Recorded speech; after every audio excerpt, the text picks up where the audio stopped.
¿Crees que existen realmente unas élites que nos controlan? Yo creo que dudar de eso es de ser muy ingenuo, ¿no? Todo sistema ha tenido sus élites, sus siervos y sus esclavos. Hoy en día los esclavos, y los están importando a paladas, son los esclavos más bajos, quizás sean los inmigrantes, ¿no? Nosotros igualmente somos esclavos, ¿no? Somos clase obrera.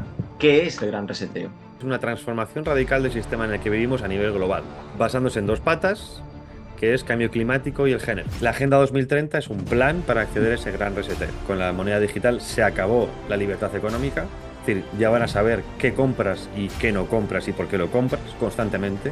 Hablo, por ejemplo, del tema del Neuralink, ¿no? Si tú te pones un chip en la cabeza, ese chip va a estar conectado y si es capaz de leer tus pensamientos, ¿quién te dice a ti que no puede ser utilizado en sentido contrario? ¿Cuál es tu opinión sobre Vox? ¿Crees que hoy en día es un aliado para combatir estas élites o crees que es un enemigo? Wow, hoy vas fuerte con las preguntas. ¿Lo cultural transforma lo económico o es lo económico lo que transforma lo cultural? Estamos jugando a un juego en el que ni siquiera somos las fichas, en el que ni siquiera somos las manos que mueven las fichas y que ni siquiera, por supuesto, somos los que ponen las reglas.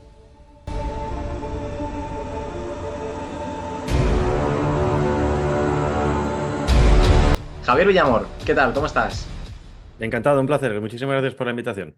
Pues nada, muchas gracias a ti, Javier, por sacar un hueco de tu tiempo. Y bueno, yo la primera pregunta siempre la suelo dedicar a que el entrevistado, cuando está de algún modo relacionado con la política de manera directa o indirecta en el extrarradio, nos cuente un poco cuál es su modelo de estado ideal. Y yo creo que es realmente una pregunta que tiene más trasfondo del que parece, porque se puede aprovechar tanto como para ensalzar el régimen que tenemos hoy en día, esta democracia representativa que viene derivada de la Constitución del 78, o todo lo contrario, para criticarla. Entonces, bueno. En tu caso, Javier, lo cierto es que me da bastante curiosidad. ¿Cuál es tu modelo de estado ideal? Buena pregunta para empezar. Cuando hablas de modelo de Estado, ¿hablas de modelo de Estado o modelo de régimen? Porque entiendo que Ujú. depende del régimen, también puede haber diferentes modelos de Estado. ¿Te refieres a Bueno, la organización territorial o te refieres más a sistema de gobierno? yo creo que puedes abordar ambas. Ambas me interesan. Bien, es una buena pregunta. Creo que queda claro, pues, por cualquiera que me siga por redes sociales, que obviamente el sistema autonómico, lo que llamamos el régimen del 78, es un cáncer. No porque los que estemos en contra del régimen de las autonomías estemos en contra del reconocimiento de la diversidad que tiene España. Eso ha existido siempre, ¿no? Cualquiera que estudie la historia verá que bajo el antiguo régimen, ¿no? Había emperadores, había reyes, y había pueblos, había naciones, entre comillas, naciones culturales, si las queremos entender así, pero no había esas fronteras que hoy teníamos, ni mucho menos fronteras hacia afuera, pero tampoco fronteras hacia adentro, que yo creo que esto es lo más importante. Y quizá una de las cosas más curiosas de este régimen, que es directamente el que tenemos, o digamos que no se habla de fronteras hacia afuera, cada vez la dinámica en la que estamos europea, también internacional, es de erosionar cada vez más las fronteras supuestamente exteriores, pero se están creando fronteras interiores, llamémoslo A, llamémoslo B, como queramos llamarlo. Es cierto que se están creando una serie de fronteras que limitan mucho la convivencia a nivel interna, sobre todo a nivel español, que ya sabemos que nuestro caminismo histórico nos lleva a enfrentarnos como ese famoso cuadro, ¿no? De Goya, de darnos los garrotazos unos a otros y dejar de proyectarnos hacia afuera, porque yo creo que esto también en la dinámica actual, hablamos de un mundo globalizado, si luego quieres hablamos del globalismo, am, el atomismo es debilidad, ¿no? Se nos dice, por ejemplo, desde la Unión Europea que tenemos que ir hacia esa Europa de las regiones, sea lo que sea, pero es cierto que eso va produciendo una atomización interna que debilita el corpus hacia afuera. Y en el caso español, yo creo que este régimen ha sido nefasto. Ahora bien, ¿la división territorial es necesaria? Por supuesto. Una buena administración, incluso aunque sea central o centralista, necesita de una división territorial para que hasta cierto punto pueda haber cierta autogestión del territorio por parte de los propios gobernantes de esa región. Es decir, no, Madrid en este caso no podría con todo, y oye, los diferentes presidentes de regiones, si lo queremos ver así, pues podrían perfectamente llevar a cabo la gestión de ese territorio. Ahora bien, ¿cuál es el problema con estas autonomías? Como vemos también en la Constitución, ¿no? Que al reconocerse como identidades históricas, algunas de ellas, y bajo esta contaminación, si queremos llamarlo así, filosófica del romanticismo alemán, cualquier supuesta nación cultural tenía que tener su nación o su concepto de Estado asociado a esa nación cultural. Es decir, nación cultural y nación política, que son cosas muy diferentes. En el caso español, obviamente, queda claro, al menos para mí, que estas definiciones, estas diferencias entre territorios no tienen más que ser que administrativas. Con el paso hemos visto que estamos yendo hacia una especie de nuevo cantonalismo, de alguna manera. Así como tuvimos en aquella república a la Primera República, después hubo los cantonalismos, que llevó incluso a la declaración de guerra entre territorios, hoy incluso dentro de la misma comunidad autónoma. Yo creo que por nuestro propio conocimiento de la historia y por nuestra forma de ser, es algo que es conflictivo, ¿no? Que yo creo que nos ha envenenado más el alma, nos ha envenenado más el espíritu, y dado que somos un pueblo guerrero, que eso no nos lo quita nadie, la historia está ahí, también somos un pueblo de héroes, de santos, de intelectuales, por mucho que se nos haya ocultado en la historia. Yo creo que es una forma también de destruirnos a nosotros mismos, ¿no? De que no podamos proyectarnos. Hay una frase que siempre me dijo uno de mis mentores, que es conócete a ti mismo para después poder proyectarte realmente como eres hacia afuera, ¿no? En España creo que sabemos muy bien cómo somos y precisamente tendríamos que poner limitaciones, puertas al campo de alguna manera a esa forma de autolesionarnos para poder proyectarnos hacia afuera, porque cuando lo hemos hecho, ahí está la historia, hemos creado posiblemente la mejor civilización del mundo, ¿no? Que es la hispánica. Ahora bien, eso en cuanto a modelo de Estado. En cuanto a régimen, en cuanto a forma de gobierno, hoy en día está muy en boga la palabra democracia, pero yo creo que en ningún momento esa democracia se aplica.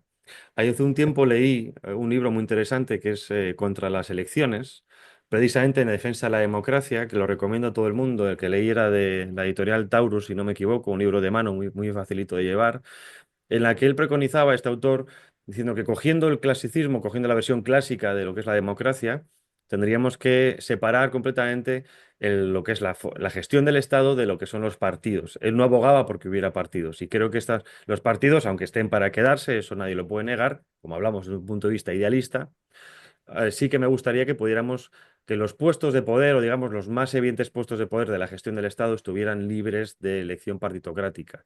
En este libro lo que decía era, vamos a que por cada campo, es decir, los especialistas de cada campo que se quieran presentar, hagan un examen, una criba, después haga un sorteo y solo hubiera un tiempo determinado en ese cargo. ¿Para qué?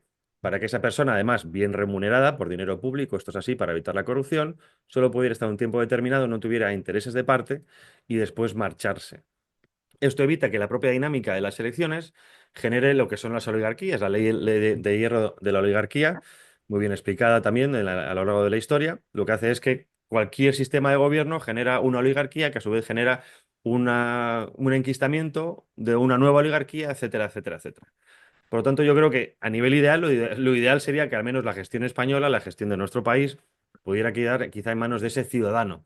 Entendido ciudadano como el sentido clásico de aquella persona que quiere participar en la polis aportando lo que mejor tiene de sí mismo, ¿no? Nosotros como ciudadanos deberíamos tener ciertos controles de calidad a la hora de votar.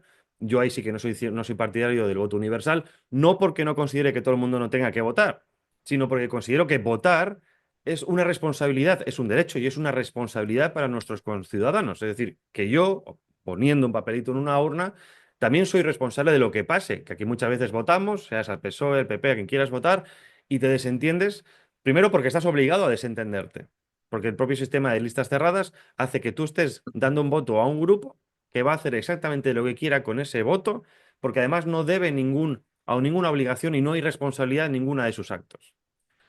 Por lo tanto, yo creo que eso es un problema. Ahora, a nivel lo que tenemos hoy en día, yo creo que lo que más se acerca entre comillas, es lo que ha llamado Orbán un sistema iliberal, en el sentido de hay ciertas cosas que no deben ser tocadas, por ejemplo, la historia, la identidad, la unidad, y si queremos incluso verlo, la religión, o al menos la identidad religiosa histórica de un país, que no deben ser votadas, que no debe estar sujeto a duda para que precisamente el país pueda avanzar en otros sentidos. Cuando hablamos hoy en día de esta famosa deconstrucción, lo que hace realmente es paralizar. Yo no digo que no haya que analizar errores y aciertos del pasado, por supuesto que sí, pero es un camino que se ha tomado de siglos o de milenios, que obviamente cuando intentas destruirlo pasa lo que pasa, al menos el caso español. Y en cuanto a sistema, ni soy liberal ni soy totalitario. Yo creo que hay un sistema intermedio, por ejemplo, si queremos verlo como el sistema mixto, ¿no? Y digo intermedio porque hay muchos medios en el medio, pero el sistema mixto, ¿no? De hoy en día, que yo creo que hay empresas que el Estado está para quedarse. Hay una percepción errónea de que el Estado es el enemigo por parte de los liberales y una parte errónea en el que el enemigo es el mercado por parte de los estatistas, ¿no? El Estado es una herramienta.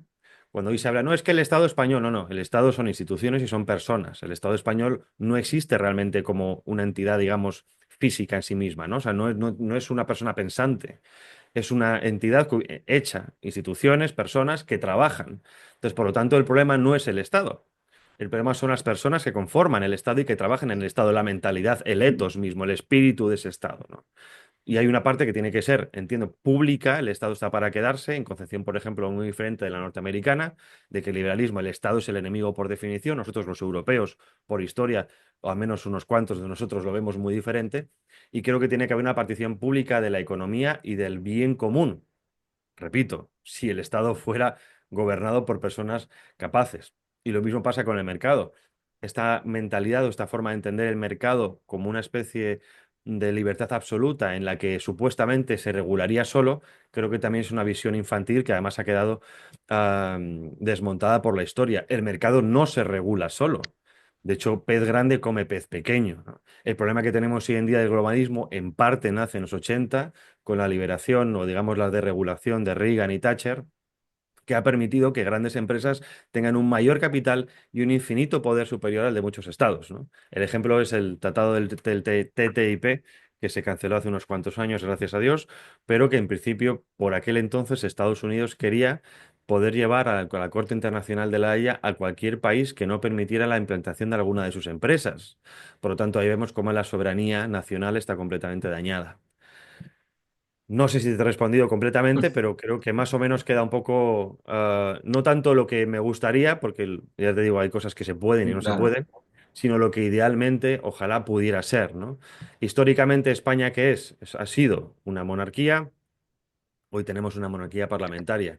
Bueno, ha habido también democracias orgánicas, muy vilipendiadas por el franquismo, pero que también de alguna manera es lo que ha promovido la Iglesia siempre, la participación del cuerpo social de la política, la representación por cuerpos sociales de la sociedad en las decisiones del Parlamento, que yo creo que hoy se han dejado de lado por este sistema partitocrático. Es el que es, no sabemos cuánto va a durar, todos los regímenes tienen su época, su tiempo, su nacimiento y su muerte. Pero lo ideal ojalá pudiera ser que España dejara de mirar hacia adentro, mirarnos entre nosotros continuamente y se proyectara de nuevo hacia el exterior, ¿no? Bueno, pues yo creo que está fantásticamente bien respondido, Javier. No era una pregunta sencilla, de hecho creo que nunca lo es, pero nos sirve muy bien para, bueno, pues utilizar esta teoría como telón de fondo para que la gente sepa cómo se va a desarrollar la entrevista. Y has hablado de muchos temas interesantes, muchos con los cuales estoy de acuerdo, debo decir, sobre todo con esa limitación del sufragio, ¿no? Que no sea un sufragio universal, sino que sea, bueno, pues un sufragio limitado, universal limitado, censitario, el apellido que se le quiera poner, si quieres. Perdona que te matice también esto. Cuando Sí, hablamos de examen, no solo al ciudadano, sino también al político. me parece bien. Y yo sé que hay mucha gente que dice, no, claro, es que estás creando, hay una especie de, ¿no?, de lucha de clase. No, no, estoy seguro que hay gente sin Ujú. estudios que el examen para votar lo pasa con mucha más nota que personas a día de hoy con estudios académicos, estudios universitarios. Incluso quizá yo no pase ese examen, ¿no? Pero creo que es necesario por el bien del país, porque hay decisiones que se toman por contrato político y por el bienestar de mi bolsillo. La democracia ha degenerado en un clientelismo democrático. La Ujú. gente ya no vota por interés común, si es que alguna vez votó por eso, ese es el problema también quizá del voto, sino vota por su bolsillo. Entonces, si se ha creado una estructura clientelar que tenemos en España, lo estamos viendo con el PSOE, pero también no olvidemos que también hizo lo mismo el Partido Popular, millones de personas comen del partido que salga elegido, del gobierno que salga elegido de las urnas. Y eso hace que no se vote, repito, por el desarrollo, por el bien común, por el bien del país, sino que se vote para que yo pueda mantener mi puesto de trabajo, para que mi primo reciba una subvención, para Ujú. que mi novia la ponga una casa si es una prostituta, para aprovecharme de la vecina del cuarto, etcétera, etcétera, etcétera. Sí, yo además me siento bastante identificado con esto que decías, ¿no? Hace poco hablaba con Quintana Paz y yo defendía un poco una postura similar a la que estás defendiendo hoy en día y él, bueno, pues la criticó, utilizó sus argumentos, pero mi posición con respecto a la limitación de sufragio no es una limitación de sufragio discriminatoria, ¿no? Yo siempre digo que una discriminación de sufragio sería decir, las personas con gafas no pueden votar, o las personas rubias no pueden votar, es decir, establecer un Ya puedo criterio. votar. Claro, efectivamente, ahora ya se podría votar, ¿no? Establecer un criterio que pudiera crear una discriminación a la hora de las personas que acceden al voto. Yo creo que todo el mundo tiene que tener el derecho a poder participar en unas elecciones generales, pero no todo el mundo tiene que poder reunir las condiciones necesarias para poder ejercer ese derecho, ¿no? Y ahí es donde Exacto. establecemos los límites a los derechos que están recogidos en la Constitución, que ya existen en muchos derechos, ¿no? El propio derecho del sufragio universal ya está limitado, por ejemplo, a la mayoría de edad. Una persona menor de edad no puede votar. Yo lo que haría, y aquí estoy completamente de acuerdo contigo, es establecer un criterio que permitiera objetivar o de algún modo, bueno, pues acreditar que una persona está preparada para participar en el voto, principalmente por muchos motivos. No sé si aquí estarás de acuerdo conmigo o no, pero yo creo que una persona que no es capaz de distinguir entre un Congreso y un Senado es una persona que no está preparada para votar. Por eso yo creo que se tiene que exigir una serie de condiciones o requisitos mínimos para que las personas puedan acceder al voto, precisamente por lo que tú decías, porque el voto es responsabilidad. No se tiene que votar por inercia ni por esta teoría del mal menor. No, no, es que como el PSOE no me gusta mucho esto que está haciendo con los independentistas, pero peor a que gobierne, o mejor a que gobierne la ultra extrema derecha malvada, ¿no? Entonces, claro, Y luego, por yo ejemplo, si sí, estamos acostumbrados a, sobre todo que dentro de la hipocresía en la que estamos viviendo, ¿no? Y sobre todo hoy en día, en la que falta quizá mucho sentido común. Si tenemos un examen, por ejemplo, para conducir, ¿no? Y todos lo aceptamos. ¿Por qué? Porque tengo que eso demostrar es. mis aptitudes, porque si no en carretera, pues puedo ser un kamikaze, ¿no? Yo cuando me atiende un médico, entiendo que me atiende un médico que ha Eso es. pasado años de estudio, de preparación, de demostrar que puede encargarse de eso. Aquí el problema es que se ha pervertido la palabra derecho en todo, lo estamos viendo, ¿no? También derecho a ser padre, derecho a tener sexo, derecho a tener una casa. Y yo creo que nos hemos dejado al lado que siempre un derecho va de la mano de una responsabilidad, ¿no? Eso Por parte es. del ciudadano. Eso Entonces, es. hoy queremos derechos, pero no queremos responsabilidades, ¿no? Hoy el derecho, por ejemplo, a ser padre no existe, pero si existiera, existe una responsabilidad, ¿no? Cuando hemos visto casos de gente que adopta a un niño y luego lo devuelve, no estás supuestamente ejerciendo tu responsabilidad después de haber ejercido tu derecho supuestamente a ser padre, ¿no? Y así en una rueda viciosa con todo lo demás, ¿no? Pues sí, completamente, completamente de acuerdo. Lo que me criticaba un poco Quintana Paz, que yo te lo traslado para ver cómo respondes tú a este argumento, es el para qué, cuál es la finalidad, ¿no? Es decir, bueno, yo respondía con varias respuestas. Yo decía que, bueno, en primer lugar, una restricción del derecho al sufragio universal puede servir para acabar con el auge del populismo al que está llegando la democracia, ¿no? Yo creo que la democracia está llegando a un momento en el que los partidos políticos se articulan como entidades privadas que ejercen funciones públicas, donde lo que tienen que hacer es conseguir aglutinar a la máxima cantidad posible de electorado bajo sus ideas. Y eso lo que está haciendo es reducir el debate político a eslóganes vacíos, a campañas donde no se lleva a cabo ningún tipo de argumento, debates donde se intercambian simplemente frases vacías. Y esto está haciendo, bueno, pues muchos problemas, problemas de polarización social, problemas de empeoramiento de la calidad democrática. Entonces, bueno, es una de las respuestas que se puede dar, pero me gustaría saber si tú tienes alguna otra. Mira, ahora así a bote pronto me ha venido una idea que no lo había tenido nunca, la verdad. Que dentro, si hablamos, por ejemplo, de ese sistema en el que supuestamente tienes que pasar una serie de pruebas y luego se elige por sorteo, eso no quita quizá que también se pueda hacer política en el sentido de propaganda política. Me Uh explico. -huh, Las herramientas del Estado son unas, pero están conformadas por personas, ¿no? Entonces, quizás se pueda hacer una política. Lo digo porque yo coincido con Quintana Paz en que el populismo en sí no es malo. uh -huh. Lo que pasa es que se ha pervertido el populismo también, ¿no? La palabra populista, ¿no? Supuestamente es para aquellos que tienen gran cantidad de seguidores, que utilizan pocas palabras para manipular a la masa. Y eso es una parte, pero es que eso es la propia política. Incluso hoy los que supuestamente dicen que no son populistas son los más populistas porque son los que tienen la palabra democracia continuamente en la boca, ¿no? Los derechos, las identidades de género, la deconstrucción, todo eso es populismo también. La política por sí es populista porque estás dirigiendo al pueblo, al pópulo, ¿no? Por lo tanto es populismo. La de política es populista, la economía también es populista, porque estás haciendo economía para el pueblo, ¿no? Todo lo que tenga que ver con el pueblo es populista por definición. Ahora, entiendo que hay un populismo bueno, populismo malo. Es decir, si dejáramos de lado el populismo en la política de la gestión, es decir, hay un realismo que es España tiene las fortalezas y debilidades que tiene y se tiene que gestionar con eso como se pueda. Para eso tenemos servicios de inteligencia, tenemos una estupenda clase, la gran mayoría, una gran clase de funcionarios que saben muy bien lo que hacen, sobre todo seguridad y defensa. Pero luego, por ejemplo, podría haber una parte de política de no gestión en la que obviamente tenga que convencer a una población de ciertas ideas para tomar ciertos rumbos. Luego esas personas, por ejemplo, si son elegidas por sorteo, podrán quizá llevar a cabo en sus puestos cierta política dentro de sus ideales, ¿no?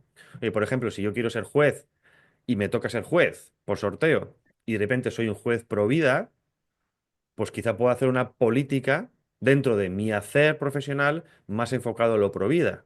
¿Por qué? Porque también fuera de eso existe otra política más ideológica, pero en la que no puedes aplicar directamente en tu gestión, ¿no? Entonces, yo ahí sí que el para qué es una buena pregunta, ¿no? Pero Ujú, ¿para qué, por ejemplo, vas a reducir el voto? Lo hemos hablado, ¿no? ¿Para ujú, qué no es reducir el voto, sino poner un límite al voto? Pues obviamente para que supuestamente las personas que se han molestado en entender el sistema en el que están, el mundo en el que están y que han pensado qué es lo que quieren, puedan decidir en ese país, en ese sistema, no solo España, qué es lo que quieren ser. Si yo, por ejemplo, considero el voto una manera para tener 400 euros de bono cultural, revender en lo que me compre y después dedicarme a fumar porro sin hacer nada, pues quizá ese voto no sea lo mejor. Que, repito, te he puesto un ejemplo entre muchos, es el que me ha venido a la cabeza. Otros tantos, ¿no? No, y es que yo quiero, pues mi padre es político y si sale, mi padre sigue ganando 6.000 8.000 euros al mes, ¿no? O, por ejemplo, si en Rita de Maestre, que ha salido muchas veces, ya sabemos, con sueldos de 6 cifras por no hacer absolutamente nada en la oposición, ¿no? Y así ujú. otro tanto de gente que vive del Estado. Repito, yo no soy liberal al 100%, no soy estatista al 100%. Creo que se puede conjugar la gestión fuera de las ideologías. Hay aspectos, quizá cuando la economía va mejor, se pueda ser más socialista en el sentido de prestaciones y servicios sociales, y quizás si va mal, se tenga que ir una época más liberal en la que se tenga que reducir el presupuesto, reducir el gasto, liberalizar ciertos sectores o ciertas partes del Estado para poder tener una mayor solvencia económica. El problema es que estamos acostumbrados, y yo creo que también es uno de los buena parte, o quizá unas alternativas para el día de mañana, si lo queremos ver así, es salirse de esas ideologías, ¿no? Hoy o eres de izquierdas o eres de derechas, y dentro de las izquierdas hay muchas corrientes, dentro de las derechas hay muchas corrientes. Pero yo me considero dentro de este esquema de derecha, pero tengo una gran parte que coincide con la izquierda. En parte quizá porque soy cristiano y considero que el Estado tiene que estar para ayudar a los más desfavorecidos, pero también evitando que haya un vicio con esa ayuda que es la que explota el socialismo para poder tener mayor cantidad de votantes y mayor cantidad de bocas agradecidas, ¿no? Mira, Entonces, el esta... para qué es importante, también el Ujú, por qué, claro. pero sobre todo saliendo de ese esquema mental de, no, no, es que yo tengo una ideología que me conscribe a pensar así, no puedo pensar de otra manera, ¿no? Si no, ya no soy liberal, si no, ya no soy socialista. Bueno, es Ujú, que somos personas, somos mucho más complejas de eso, ¿no? José Antonio decía que el problema de los partidos es que es como elegir entre el hemisferio izquierdo o el derecho del cerebro, ¿no? ujú. Estás dejando una parte del mismo espíritu del país. La propia parte de partido es partir y estás dejando fuera muchísimas cosas, ¿no? Yo soy de derecha, supuestamente que es lo que se considere que sea de derecha, y no puedo coincidir con la izquierda si no me llaman comunista, socialista, o putinejo, o chino, Xi Jinping, o lo que fuera, ¿no? O nazi, fascista, porque coincides con esto u otro. Creo que las personas que tenemos un poco más de dos dedos de frente, sabemos que puedes estar en muchos frentes sin ser 100% de ninguno, ¿no? Y eso evitaría, por ejemplo, ese populismo quizá también al que estamos acostumbrados.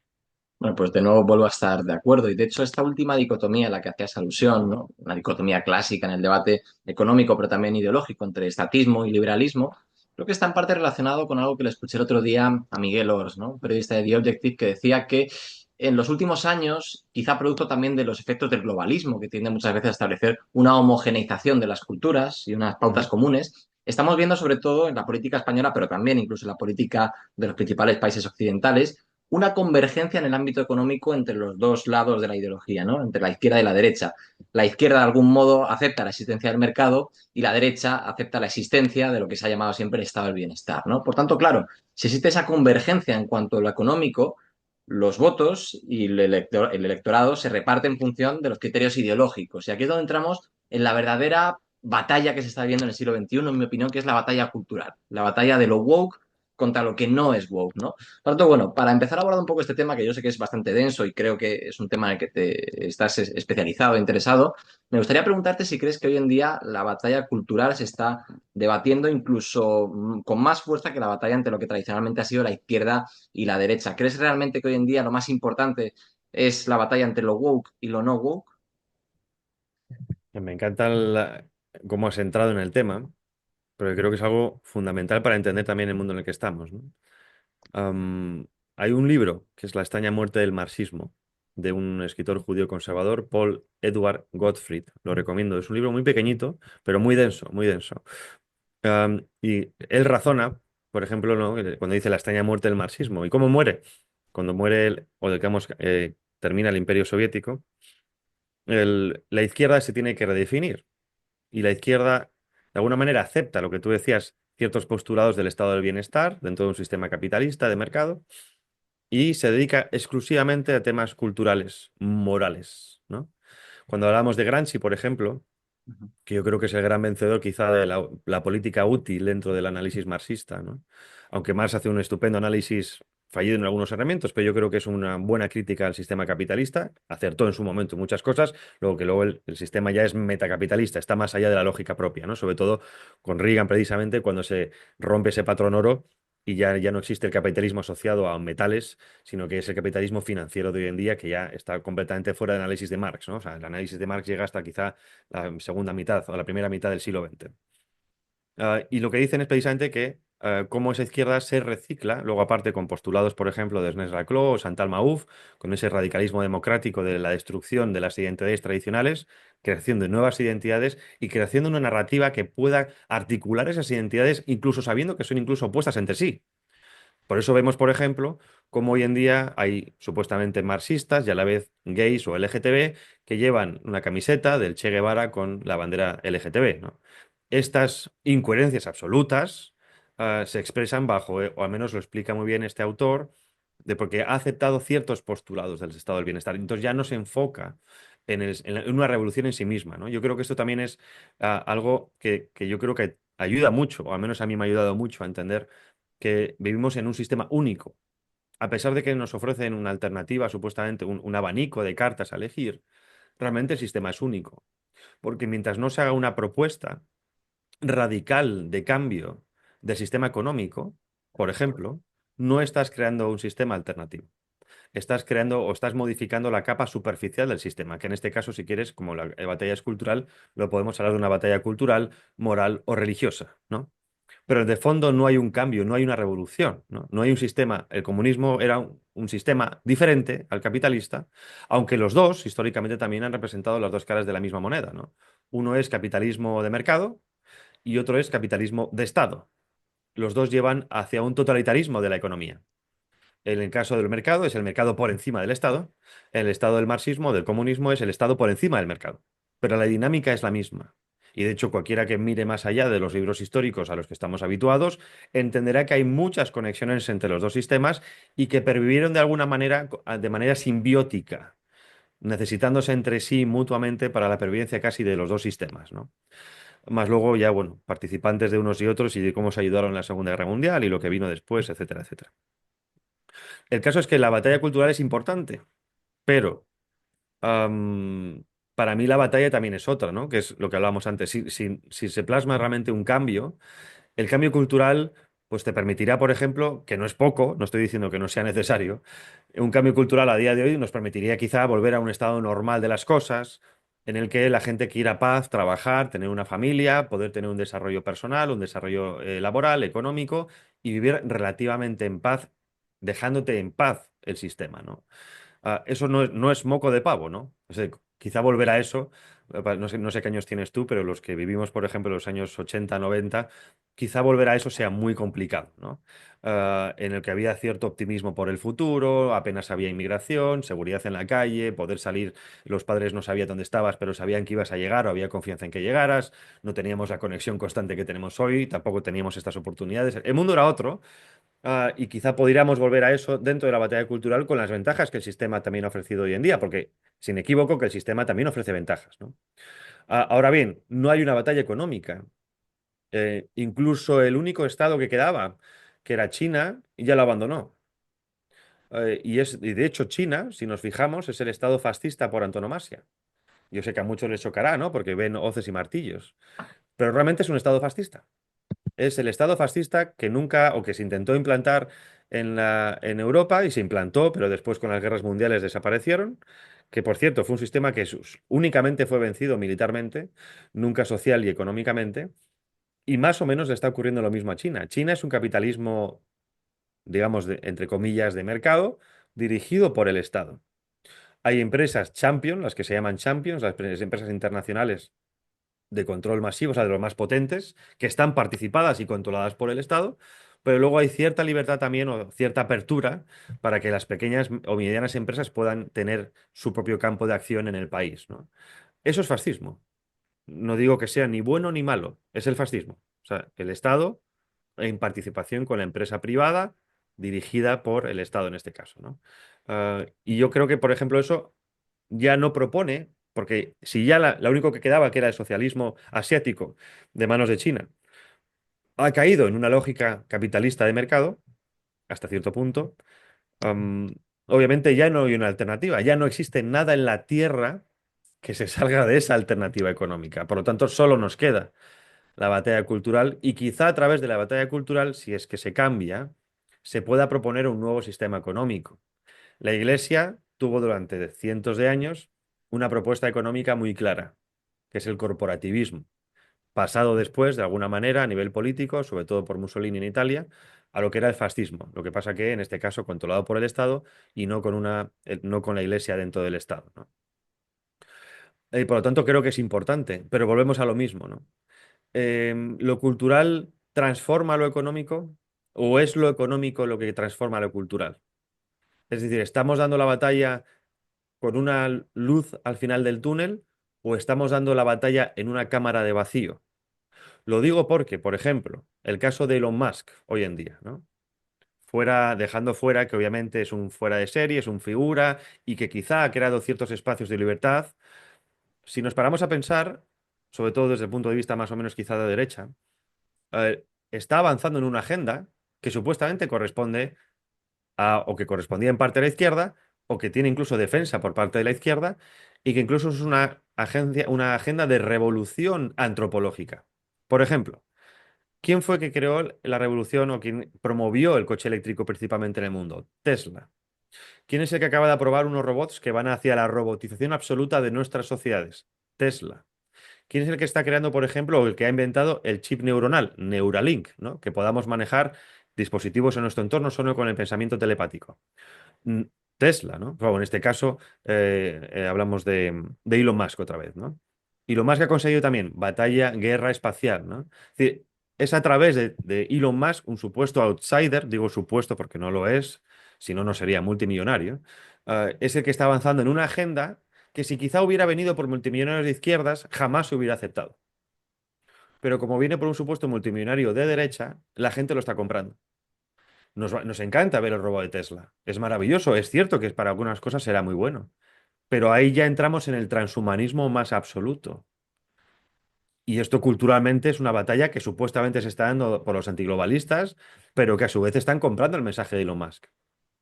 Entonces, la batalla cultural quizá no sea tan cultural. Esa es mi pregunta y análisis, ¿no? ¿Lo cultural qué es? ¿Es una vuelta al antiguo régimen?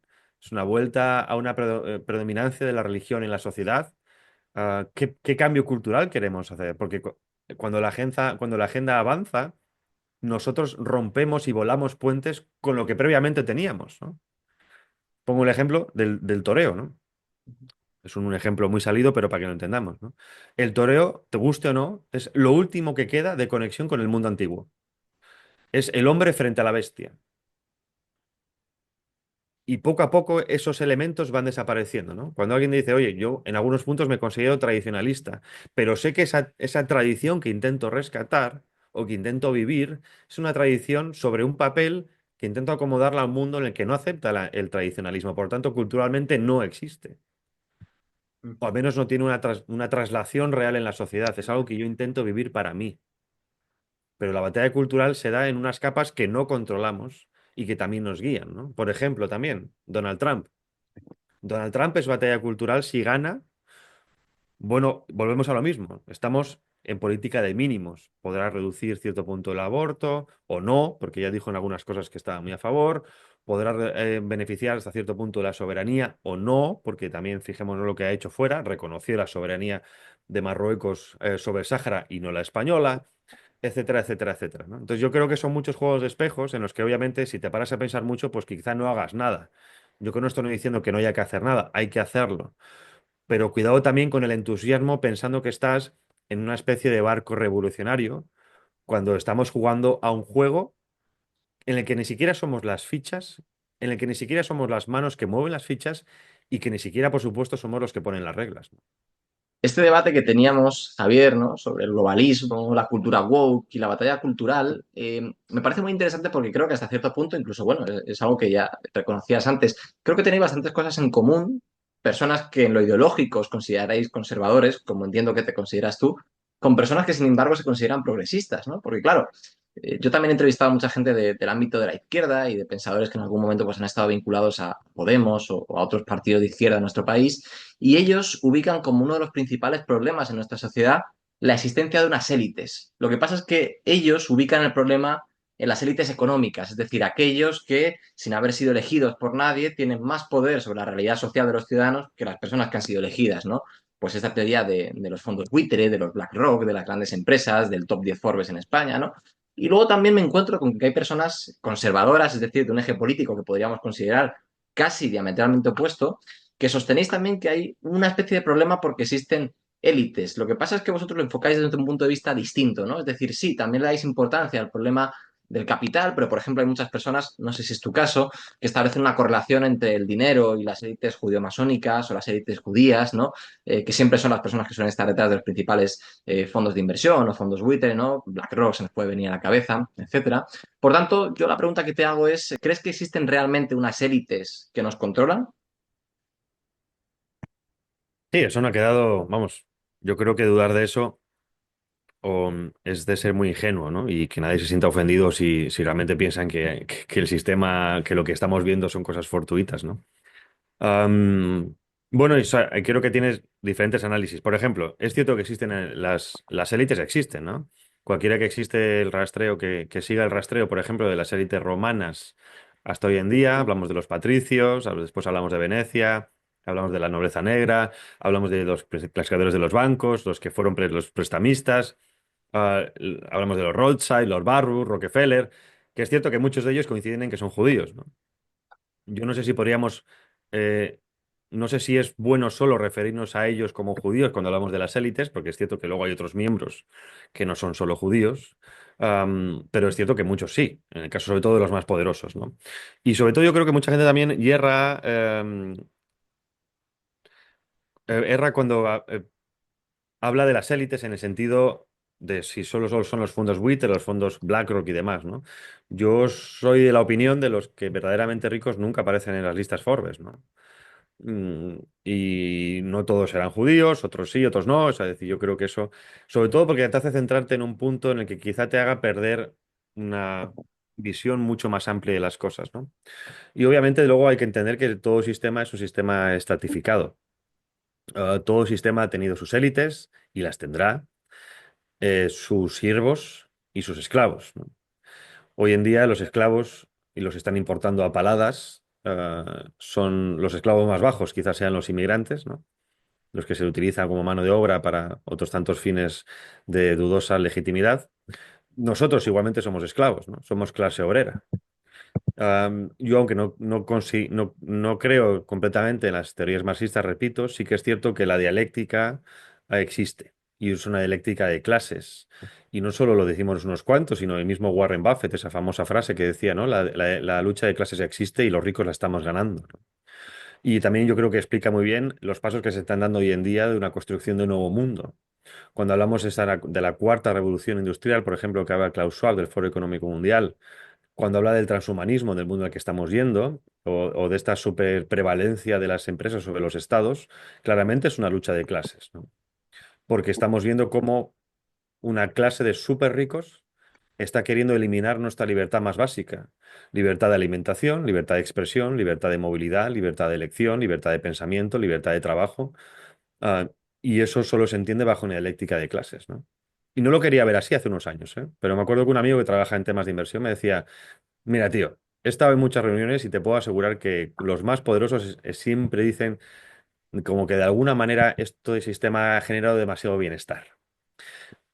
Por ejemplo, ¿no? Tú y yo podemos comprar un chuletón. Podemos cogernos un avión e ir a cualquier punto del mundo. No nos diferencia absolutamente nada de un mega rico en cuanto a posibilidades. Sí en cuanto a calidad, rapidez, tiempo, ¿no? Prestación del servicio o lo que sea, ¿no? Pero realmente no diferencia nada una clase media de una clase rica. Simplemente es la calidad o lo que quieres gastarte en una botella de champán, ¿no?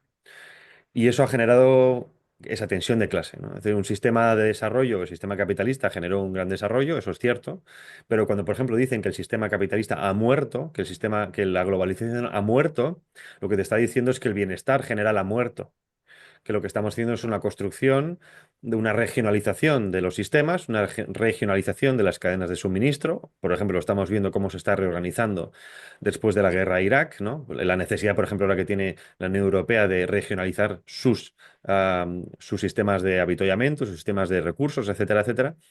¿Para qué? Para que, digamos, contener a la población en diferentes regiones, en diferentes plataformas, ¿no?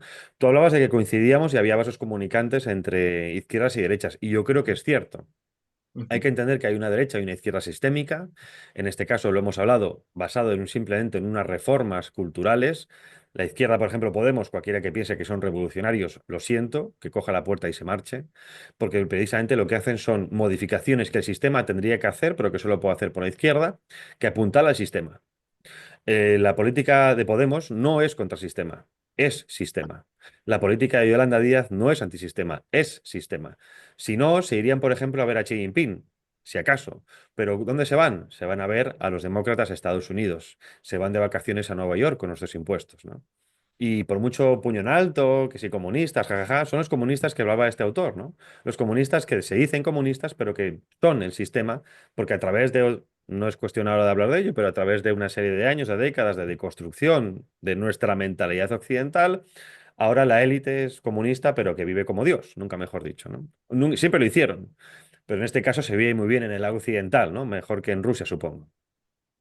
Y luego queda, fuera de eso, queda una izquierda, una derecha, si lo queremos ver así, antisistema, porque no está dentro de las regulaciones del sistema, no juega, no participa, que si lo queremos entender así, es una derecha social en la que yo me podría incluir.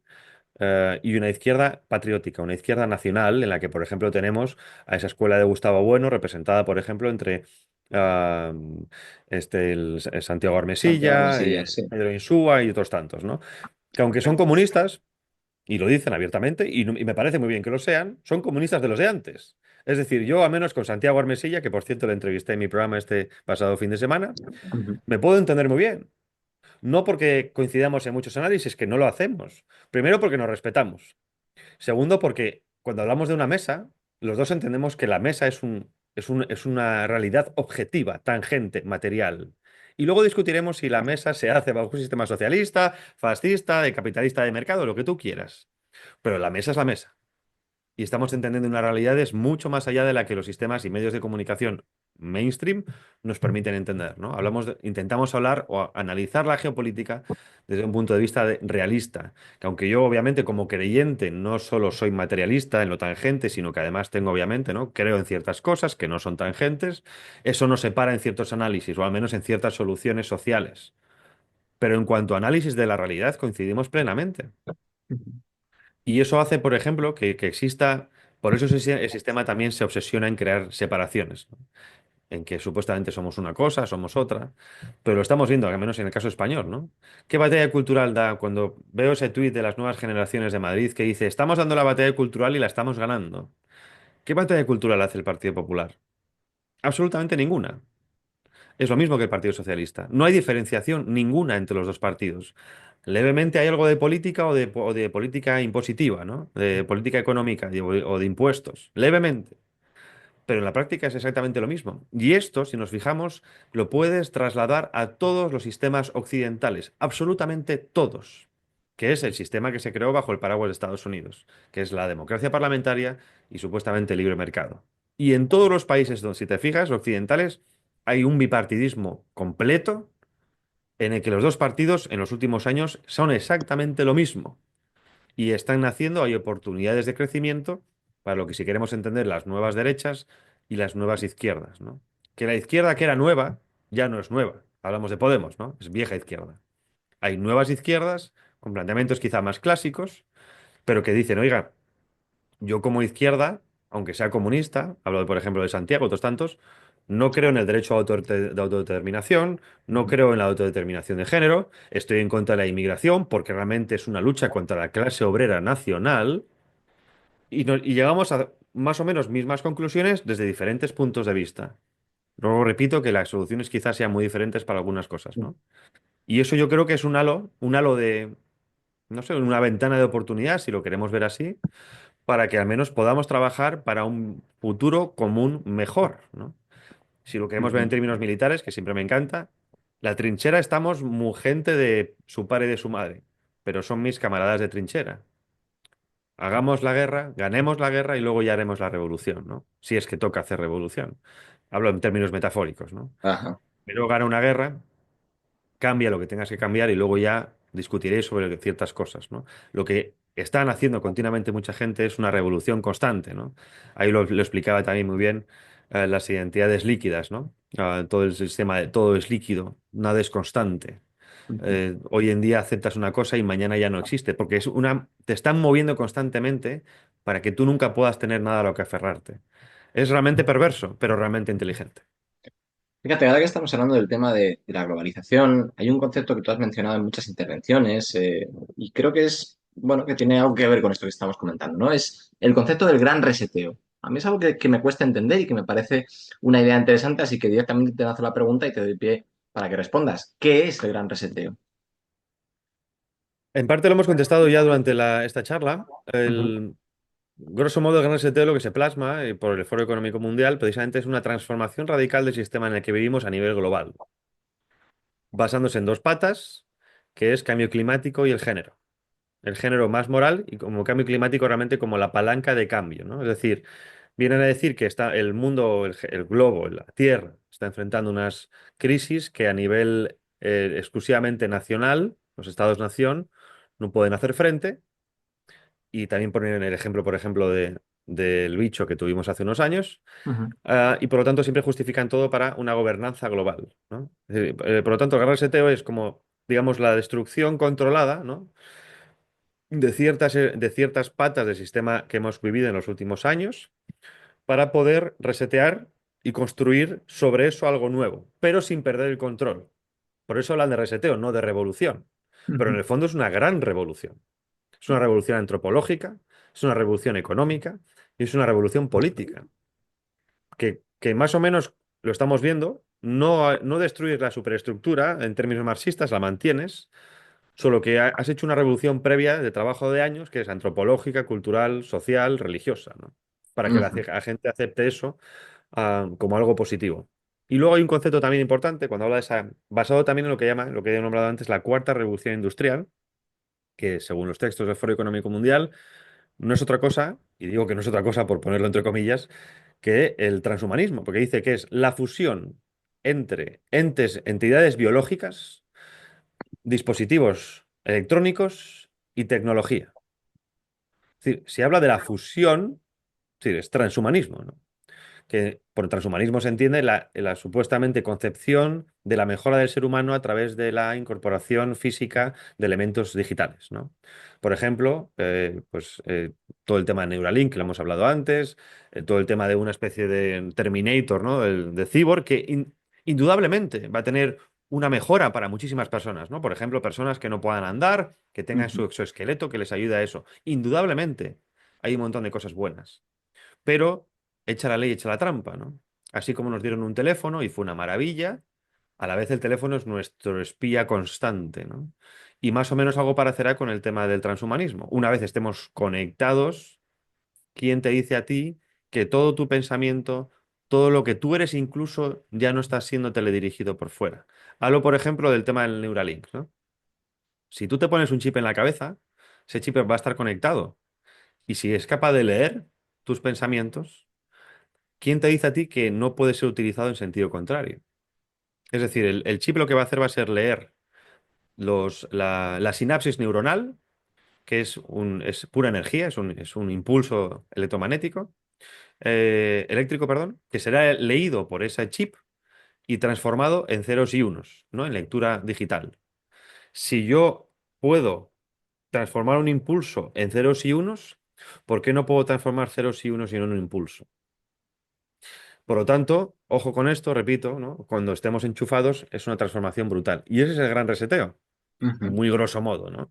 Sí. La Agenda 2030 es un plan para acceder a ese gran reseteo, que es la absorción final de soberanías políticas y económicas, la concentración de poder en empresas de estos multimillonarios, ¿no? Que para eso se han encargado precisamente de crearse esos multimillonarios en las últimas 3 décadas, y el control total de la población mundial. ¿Por qué? Porque controlarás la economía, por ejemplo, con las monedas digitales. Ya controlas la economía, pero no la economía sumergida. Con la moneda digital se acabó la libertad económica. Es decir, ya van a saber qué compras y qué no compras y por qué lo compras constantemente.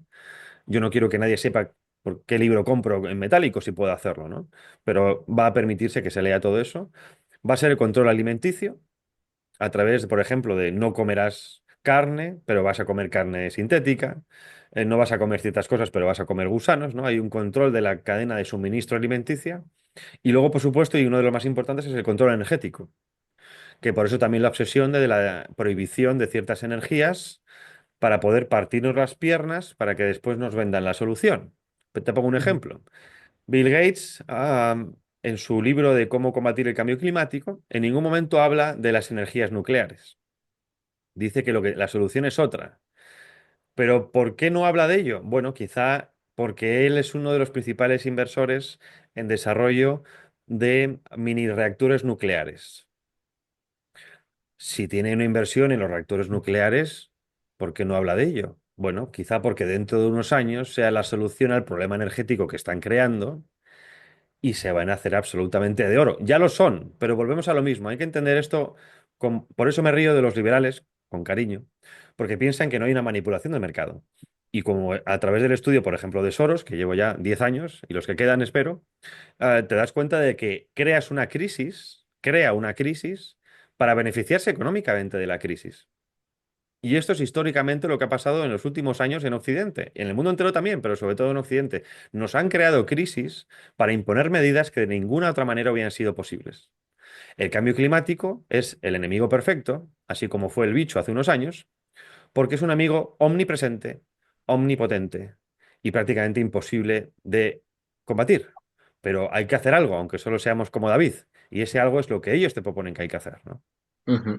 Pues mira, por ir cerrando un poco la entrevista y aterrizar en términos, yo creo que más actuales, y claro, hemos hablado de muchas cosas muy genéricas, también con muchos ejemplos muy interesantes, pero me parecía muy interesante preguntarte por la idea del gran reseteo, porque creo que en líneas generales es algo que pueden defender ciertas personas que forman parte de Vox, ¿no? Ellos siempre se han opuesto radicalmente a la Agenda 2030. Lo que pasa es que ellos no hablan en estos términos, nunca hablan de gran reseteo ni de élites judeo-masónicas. Hablan de élites europeas, de un partido único, PP-PSOE, que gobierna todo el entramado de España y de la Unión Europea, pero sí que, sin hablar, sin utilizar estos términos, sí que llevan a cabo un poco esta argumentación. Por eso me gustaría saber cuál es tu opinión sobre Vox. ¿Crees que hoy en día es un aliado para combatir estas élites o crees que es un enemigo?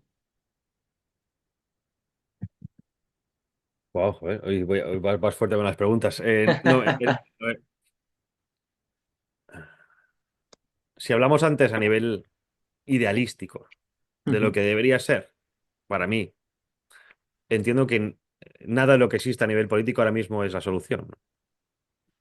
Ahora, lo han dicho los dirigentes de Vox y otros tantos muchas veces, no tengo por qué dudar de su palabra.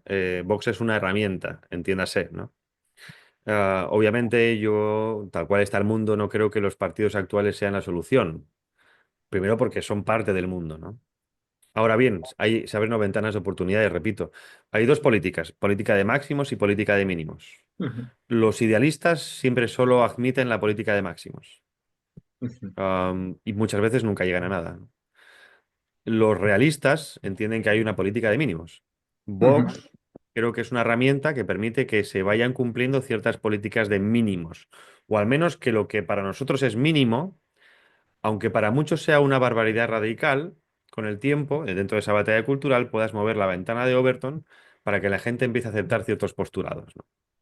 Yo creo que Vox en eso, no solo Vox, hay que entender que Vox es un grupo de personas que en un momento dado pueden capitalizar algo que está latente en la sociedad. Pero antes de eso, ha habido asociaciones religiosas, no religiosas, durante años, dando esa batalla cultural para que pueda haber un pozo de votantes que voten a otra cosa. En este caso fue Vox, ¿no? ¿Vox ha tenido oportunidades muy buenas quizá de marcar un punto de inflexión muy grande? Sí. ¿Las ha perdido? También. También ha tenido otras buenas y las ha cumplido. Pero también hay que entender que Vox es un partido pequeño, con escasas oportunidades de gobierno en este momento, Ujú, y que vive dentro de una corriente internacional que es, si lo queremos entender, el conservadurismo estadounidense, ¿no? Que es el que marca la pauta. Guste o no, todo Occidente se mueve bajo las dos alas de Estados Unidos, ¿no? O también de Inglaterra, si lo queremos ver así, ¿no? Los laboristas y los tories, o los demócratas y los republicanos. Estados Unidos, Vox entra dentro de la dinámica de los republicanos, y es una dinámica de defensa de ciertas libertades fundamentales, de cierta defensa del mercado, de cierto liberalismo y también, por ejemplo, la defensa de Israel, ¿no? Porque en este caso es punta de flecha de los intereses de Estados Unidos en la región, e incluso en contra de los intereses españoles, ¿no? Ahí están las incoherencias que también yo entiendo que hay mucha crítica de purista que se puede hacer, obviamente, y no casarte con nada. Yo como periodista muchas veces no me caso con nada, pero luego soy persona, ¿no? Y tengo que intentar, como persona política y que me encanta la política, poder intentar aplicar un cambio. En España el cambio de mentalidad ahora debe ser exclusivamente a través de Vox, porque es el único, no hay más partidos, pero entiéndeme, es el único con ujú, alternativas reales de poder tener cierto poder y aplicar ciertos cambios. En algunos sitios los ha hecho, en otros no ha servido para nada, pero creo que ahora ujú, mismo es la herramienta que tenemos en España, ¿no?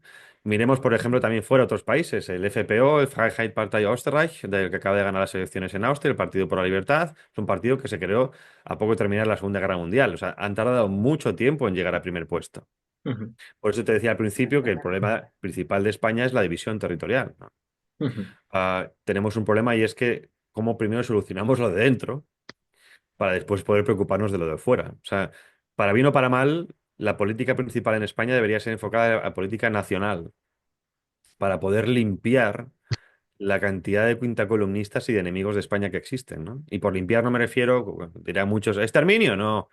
Hablo de ujú, también un trabajo de pedagogía 24/7, de evitar la manipulación intelectual, mental, histórica, política, económica en la que estamos en España, ¿no? Y sobre todo acabar con este clientelismo.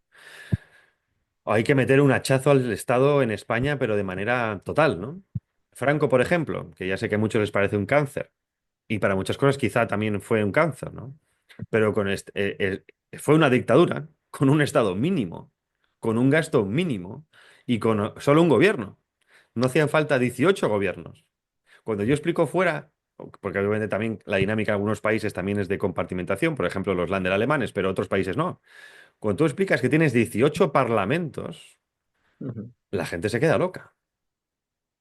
Y eso es un Claro. problema que en este caso la única solución que propone es Vox.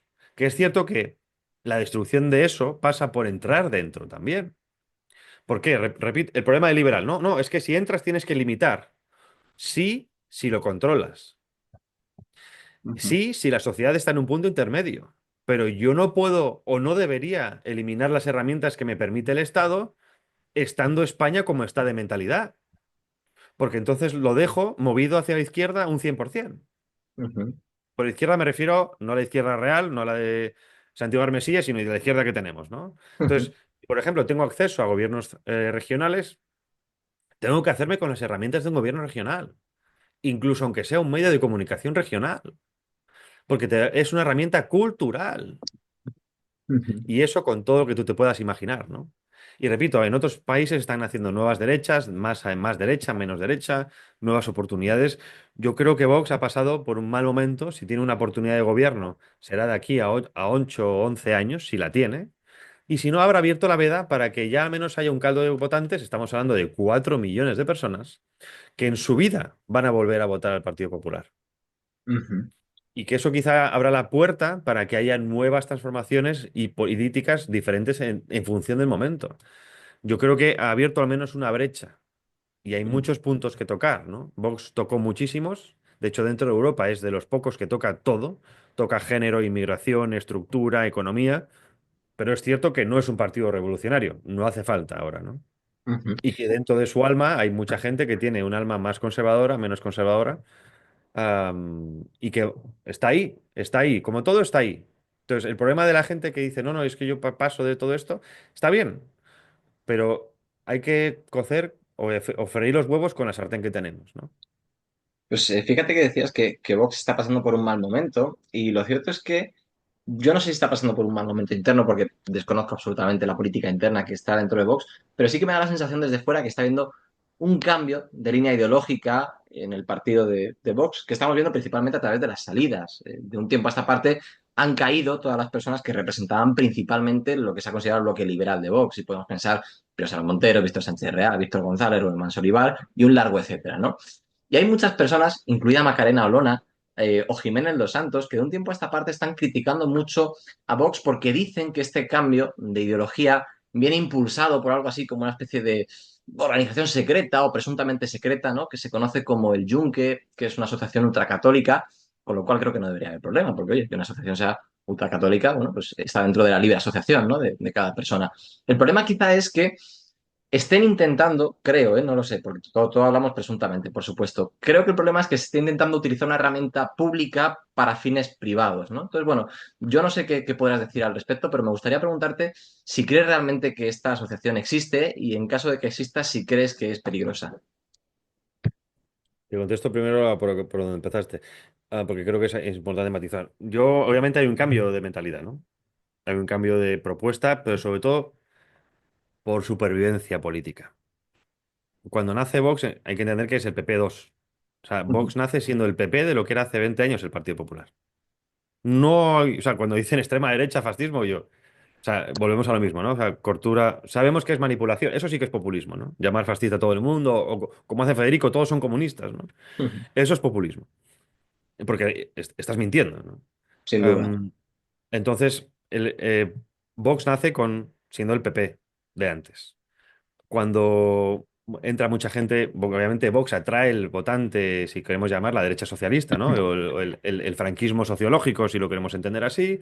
Mucha gente que entendía que hay que respetar los símbolos tradicionales, que todo el tema de memoria histórica, el género, la familia, la educación, y obviamente tiene ese pozo de votantes. Pero luego, claro, la derecha, si nos fijamos europea, no está en ser el Partido Popular.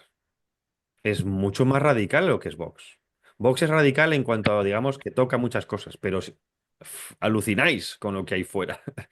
O sea, Vox, digamos, es esa derecha social y quizá podamos entender ese giro para precisamente también ir hacia unas preocupaciones sociales que quizá bajo la bandera del Partido Popular no se podía hacer, ¿no? Hablamos de intentar, pues lo mismo que pasó con Francia. El votante comunista obrero dejó de votar a los comunistas y se fue a votar a Marine Le Pen. ¿Por qué? Porque eran los únicos que defendían, repito como antes, al obrero nacional. Y ese viraje a Vox le es importante, por convencimiento, porque sé que mucho de la base piensa así, y segundo, por necesidad. Hay un matiz, no te puedo decir todo, pero, entre comillas, mucha gente de la que se ha ido no se ha ido por temas ideológicos y ni porque haya habido una limpieza, ¿vale? Se ha ido o bien porque no iba a salir, o por problemas con terceros. Pero no todo tiene que ver ni mucho menos con una limpieza de la cúpula a nivel ideológico, ¿no? Ni mucho menos, ¿no? De hecho, hay gente que sigue pensando así y no pasa absolutamente nada, ¿no? Pero luego, a ver, todo partido tiene. Es normal, un partido precisamente es grande, con vocación de gobierno, tienes a gente que piensa a cada uno de su padre y de su madre. Respecto a la otra asociación, bueno, pues oficialmente existe, ¿no? Está declarado, está reconocida. Ah, no sé hasta qué punto influye o no en el partido, ¿no? Según Federico, obviamente está en todos los lados. Como yo siempre la he entendido como una especie de, si lo queremos hablar así a bote pronto y mal, de una masonería de derechas o una masonería católica, ¿no? Si la masonería existe y ha existido y ha hecho tantísimo daño y nadie habla de ella, si existe por el otro lado y supuestamente para fines políticos o de valores con los que algunos estamos de acuerdo, no me supone un problema. Yo solo he escuchado sectarismo, sectarismo, sectarismo y he trabajado en asociaciones, por ejemplo, Hazte Oír, y he visto todo lo contrario, ¿no? Entonces, no sé, no me supone un problema, la verdad, en absoluto. De hecho, creo que tendría que haber más. Ujú, Pero más asociaciones como la masonería ha sido un éxito histórico y ujú. ha funcionado hasta el punto de que es el verdadero ejército secreto de la corona británica, ¿no? ¿Por qué nosotros, quizá en el otro lado, no podamos construir redes semejantes? Y yo creo además que son necesarias, ¿no? La masonería se infiltró en un sistema completamente opaco, y lo acabó destruyendo. Estamos yendo a un sistema completamente opaco. Por qué la técnica o la táctica no puede ser exactamente la misma al revés, ¿no? Ujú. Muy bien, pues Javier, yo creo que ya hemos cumplido el cupo de las preguntas que tenía pensado hacerte, así que de verdad ha sido un placer enorme y muchísimas gracias por tu tiempo, Javier. Nada, un placer. Gracias a ti por las preguntas. Encantado de conocerte. Y bueno, un saludo a todos los oyentes o espectadores. Un placer. Muy bien, pues lo mismo digo y gracias también a los que nos estáis viendo. Nos vemos en el próximo programa con más y veremos si mejor. Muchas gracias.